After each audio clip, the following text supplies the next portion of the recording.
All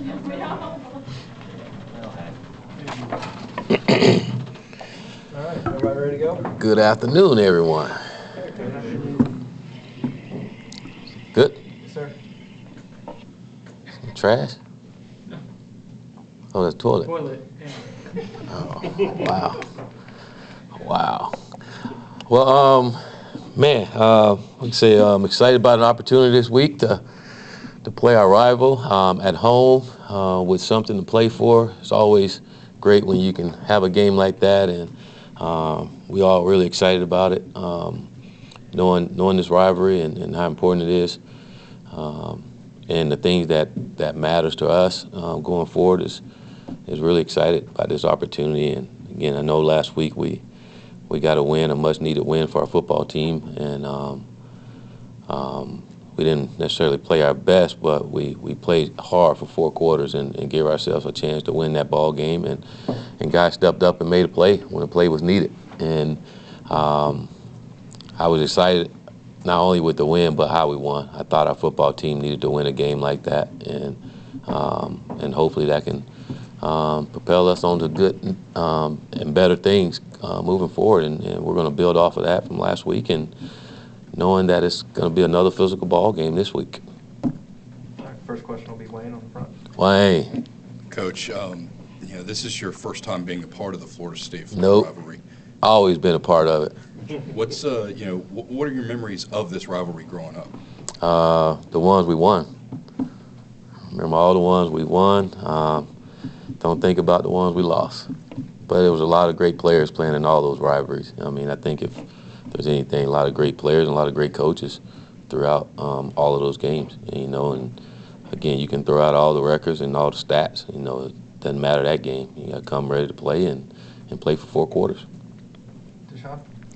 Coach, I think on Saturday, Stanford said this would probably be the biggest game of the year. Just in this kind of high-leverage moment where, obviously the bowl streak's on the line, is this kind of a game where you can kind of find out a lot about those kind of players and see how they perform in these kind of situations? Well, you want every game to be that way for your players, and not just the last game or just the rivalry game, but it's the most important game because it's the next game. It's the last regular season game, and I think whenever you end the season, you want to win. You want to win that game and go into the off season with a win, and so this game is important for a lot of reasons. Again, it's for us, it's our rival. These seniors, the last game in Doak, our seniors and our football team have a chance to go bowling. For our seniors to finish off their career never losing to Florida, there's a lot to play for. So I guess you can say it's important for a lot of reasons, different reasons, and our guys understand that. Go to Tim on the front row. To kind of elaborate on those seniors, it's a group that's been through a lot, have coaching change going into their last year. So what can you say about them and what they've meant and to you coming in here for your first year? I appreciate them all because they bought into what we asked them to do. They didn't ask for the change. They didn't ask for any of those things, but they bought into what I've asked those guys to do and really help me and our staff and our underclassmen set the foundation of what we want our football program to be going forward. And I commend them for that. I thank them for that, and we'll be forever in debt to them for helping us set the foundation of what we want this program to be. We're going to go Brendan over here. Will, you mentioned that this is going to be a physical game this week, just like last week. What did the defense, how did they get prepared to go against a physical offense like Boston College's? Was that just a mindset thing? Was it some schematically? Was that just guys wanting to do it? Well, I think I challenged our coaches and our players is to get back to what we say we were going to be from day one. I mean, we kind of got away from it with all the things that was going throughout the season and trying to find answers to get going, and we kind of got away from ourselves and who we were. And from day one, Coach Barnett said on defense we wanted to be fast, physical, and aggressive. We kind of got away from that, and I challenged those guys. Let's be fast, physical, and aggressive in this game, and I think we saw that out of our guys. And part of it is we were a lot simpler on defense and allowed those guys to do that. And the same thing on offense is we said from day one we wanted to be lethal simplicity and go fast, and we simplified some things on offense, and the tempo picked up, and it helped us when we had some explosive plays, especially in the run games that we wasn't getting earlier, and it was good to see it in the game. But I think it's more of that, just getting back to who we said we're going to be and allowing our guys to do those things, and it paid off for us. Corey? How similar are Boston College and Florida's offense? I know Florida likes to run the ball a lot, and they like to be physical. Not similar. At all? No, it's different style of ball play. Florida's going to run. You see some of the things we do, and they run the quarterback a lot more. But it's more spread. You're not going to see 2 or 3 tight ends a lot, and that being your base offense. They're going to spread it out with 11 personnel, which is 3 receivers and a tight end, and you see a little bit of 12 personnel with 2 tight ends, but not as much as you've seen against Boston College, and you see Florida in the gun and not on the center as much. All right. Well, you talked about the seniors. Jacquez Patrick's a guy who came back for this year and probably hasn't had quite the year he expected, but he had the block on the last pass. Just, I guess if you talk about him and the season he's given you. But he's one of those guys, again, you appreciate so much. He wanted to come back, and I remember talking with JP about coming back when he was contemplating whether to leave or not, and we both had big goals and plans for himself, and unfortunately the season didn't go the way any of us wanted it to go, and I think he's going to have a great NFL career. For somebody who's going to get lucky with him, he's not only a good football player, but he's a better person and a great teammate. And again, I think on that pass play that you're talking about, that's just him being a great teammate and helping the offensive lineman out on the block. And again, that's what it takes sometimes. But he's been that way throughout the year, and for someone that had big expectations for himself, along with Cam and all, he could have easily just tanked it and just say he didn't want to do it. And he hadn't done that not once. He's been trying to do everything he can to help this team and want to help this team. And I tell you, he's helped me a lot, just sitting down and talking to me about the team and where we're at. He loves Florida State, and he want to make sure he leave here the right way. We're going to go third row, all right side. Hey, Coach. I know you spoke about how important this win is for the players, but can you just elaborate on how important this may be for the fan base and for the university to get a bowl win? It's very important. Like I said after the game, we're a prideful university. We pride ourselves on winning, and you think about the streak, that's winning. We've been winning every year, so it's very important that we go out and give our fans, our alumni, our former players and coaches that have been here, and our current players and coaches, everything we can to see that we get this victory and keep it going. That's important to us, and we know what is at stake, and we got to go take care of business. Wayne? Coach, Saturday wasn't the most well-attended game, but how important is it to have a full crowd for this one rivalry game, and what type of impact can the crowd have on a rivalry game? Well, I tell you what, that it probably wasn't full, but it was heard. The fans that were there, they did a great job of supporting us and making it loud, and we appreciate it. And I can tell you this, it made a difference in our players and the way they performed out there. And I took my headphones off on that last pass down there and just heard how loud it was, and like, wow, that was really, really impressive, and it just makes you think of what Dole can be like if we continue to make plays like that, and I think our guys see that too and understand it. And again, whenever you're playing a rival and a good football team like we're going to play this week, and you play them at home, you always count on your fan base and everyone to have your back and help you to get through this game. So it's really important that they all be there and show up. And I've been told before that fans don't like showing up at 12. We need them to show up at 12, show up early, and stay there and help us the entire time, because we need it. But it's part of being a team. It's not just us. It's all of us, fans and players. Go to Allison in the back. Hey, Coach.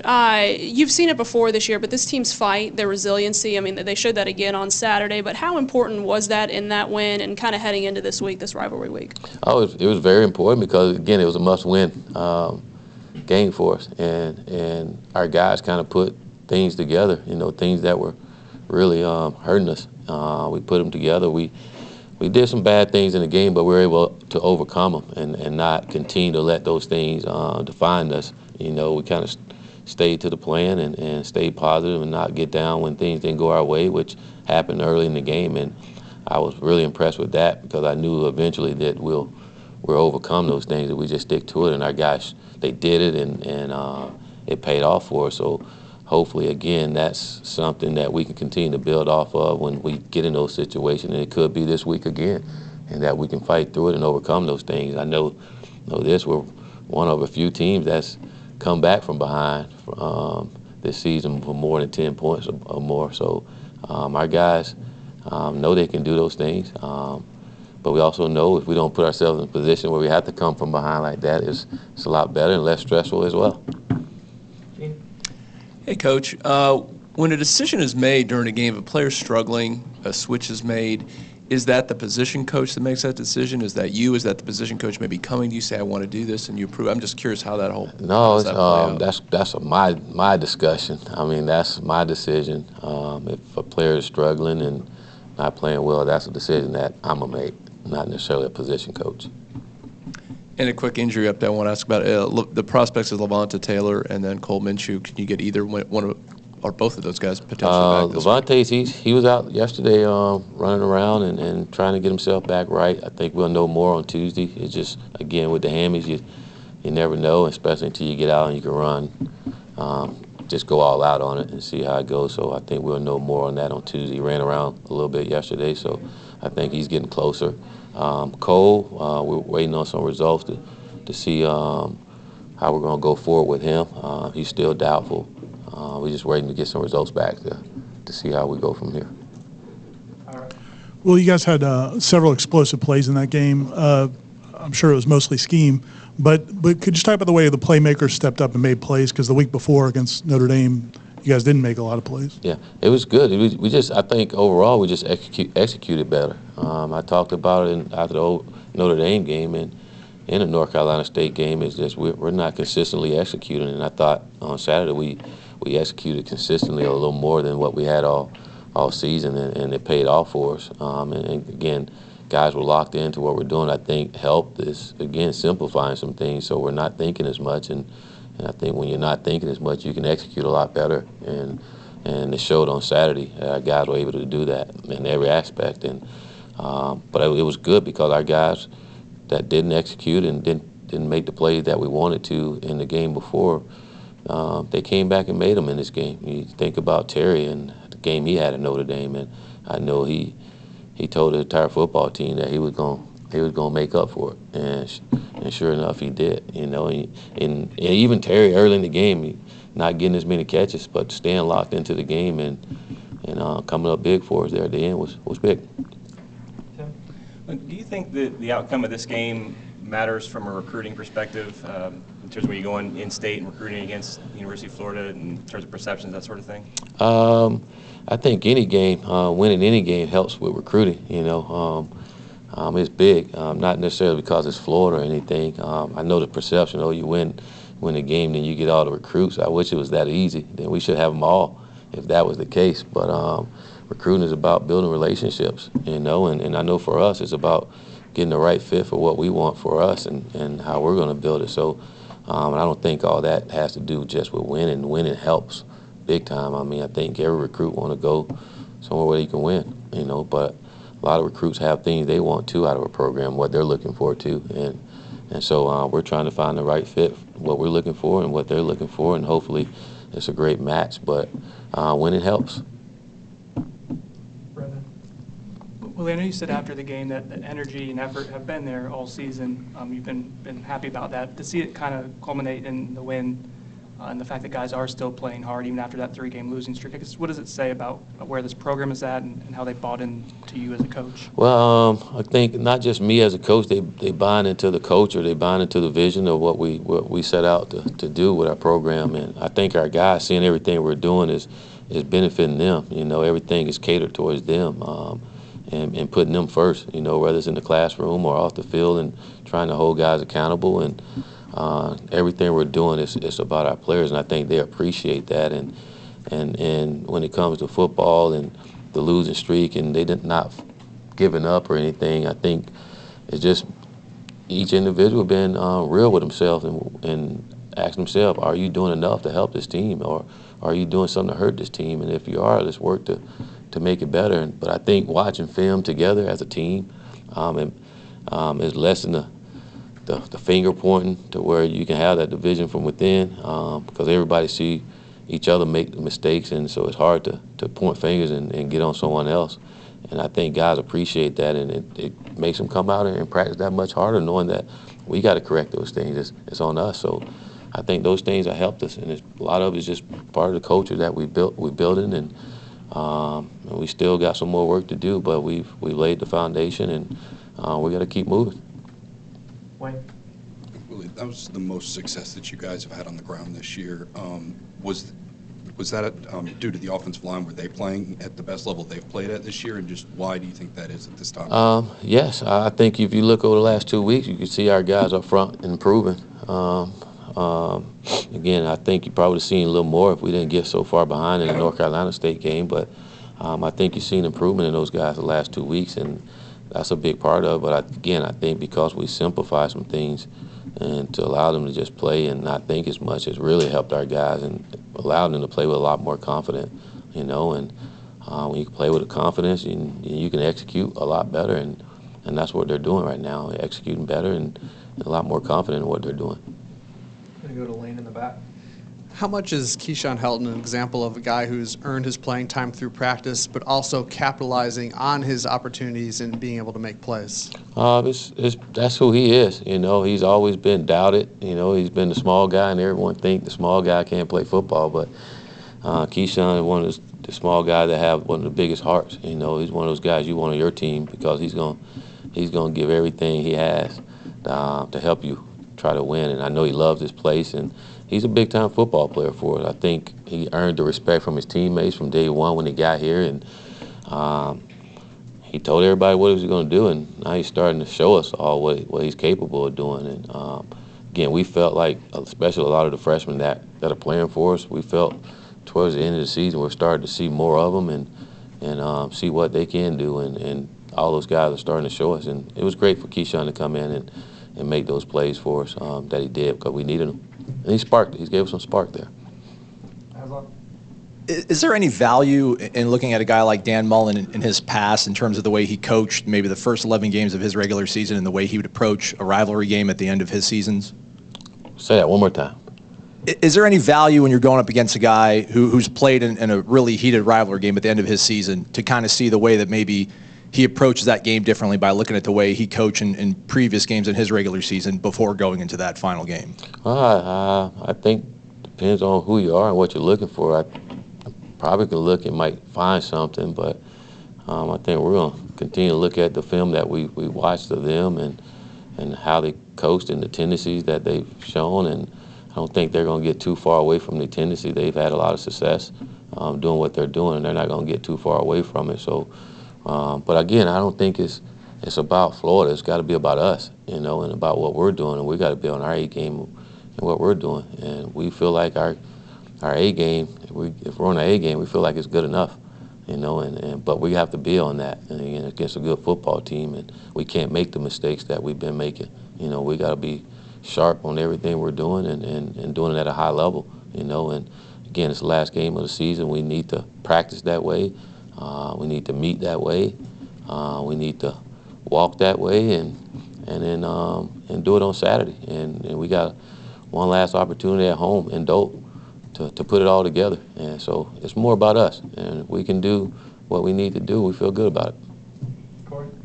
Willie, was it part of the game plan to get DeAndre to run more? I think he had like 8 or 9 attempted rushes.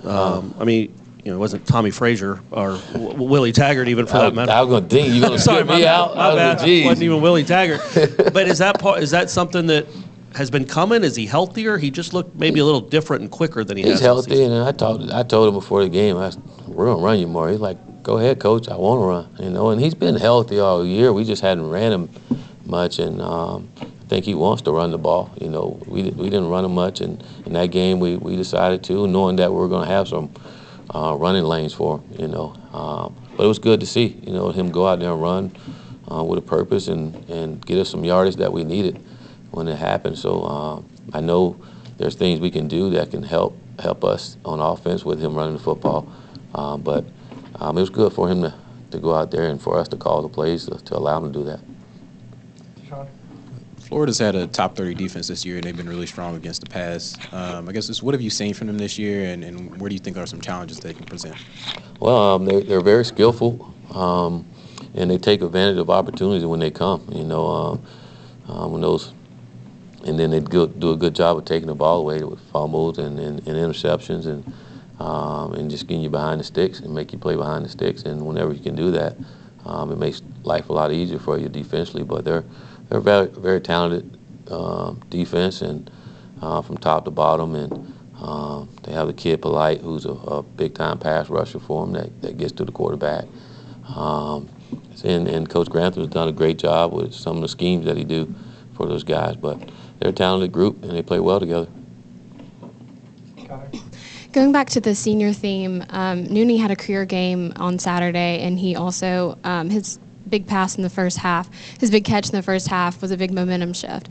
So talk about his impact on the team and maybe being a playmaker like he was on Saturday. Nooney, I think when you watch, if you go back, you see he's one of the guys that's consistently made plays for us throughout the year, and I think we all know he's a playmaker. He's a competitive young man and love playing the game, and he's one of those guys that want the ball every play if he can get it. You love those kind of guys, but he's a guy in a game like this you got to lean on, because he's been in games like this. He relished games like this, and he'll step up and make a play for you in games like this. And not only that, to think this is his last game in Doak, and knowing that his grandmother's going to be up there and probably her last game cheering in Doak too. I'm sure he want to put on the show to make sure she's dancing once again in Doak Campbell. So I'm sure he's going to be fired up and be locked in to have the best week of practice, and so he can go out and have his best game at Doak. Go back to Aswan in the back. We haven't seen much of you in a locker room after a game. We saw you, with a nice little 1-2 step. I don't know what the kids call it these days, but you seem to be enjoying the victory. I just want to get your thoughts on just how cathartic that was for you. And also, one of your players seemed to have recorded a little bit of your post-game speech and put it on social media. Is that something you're okay with, or little deal, big deal, no deal? No deal. I'm not going to say anything that's going to degrade our program, so I guess that's no big deal. And after a win, I think we're all happy. And again, nowadays, it's social media and all that. Those things happen. I kind of thought about the dance when I was in the middle of it, saying, man, this is going to be all over social media right now. But I was in it, couldn't stop. It was just one of those things, you get caught up in the moment, just seeing how happy our guys were and knowing how hard they work. And it was just, for me, it was one of those, they were doing it, and they were doing a dance I felt like I can do. So I jumped in with them. So at least I don't look like a Jake out there and not know what to do. So I got in, and I had the whistle in my mouth, so I had a little tune to it too. So, but it was really out of the joy of our players and just seeing how happy and excited they were, and they worked hard and they deserved it, and it's a fun time. We got time for two more. Tim. The other side of the ball for Florida, what are your impressions on their offense? I know you talked about it a little bit, but them and Felipe Franks, what are your, observations on him? You could tell he's improved from last year, and I think Coach Mullen and the staff has done a great job of playing to his strength, and he's doing that with their entire offense, and that's helping them be successful, and they're doing a good job of run and pass. And running the quarterback as well, So I think Coach Mullen hadn't really put him in position to hurt him. He put him in position to help him, and it's helped them so far. Last one, as always, Ira. This is a little obscure. I'm doing a story on Isaiah Prowse-Lackey. How much exposure have you had to him? He's a walk-on that's been in the program now for his 4 years, which is pretty rare. A lot of walk-ons don't stick for 4 years. Mm-hmm. And he also is a guy signaling plays for the defense. I guess what are your interactions with him? And I know he wants to go into coaching, and so I think this has been a valuable experience for him. It has been, and he's been coming up when he have downtime. He'll come up and help out around in the office and being around a young man that want to coach, and you can appreciate guys like that, you know, because some guys want to coach, but they don't want to put in the work to go coach. And you think about him being a walk-on and not playing in games, but coming to practice every day and doing everything we ask and try to help give a good look on the scout team and then help coaches on game day. I know for me it's pretty neat to sit down there and see him with his hat on and headphone, and so that's pretty cool. You know, I was like, that was me one day before, and hopefully that's something he want to stick with. He hadn't really had the long hours yet, you know, so hopefully as he continues to grow and get into it, he appreciate it and realize that the impact that he can have on young men when it comes to coaching, and hopefully he cherished that and want that to be a part of his life to help impact others. All right. Thank you, Coach. All right. Happy Thanksgiving this week for all of you.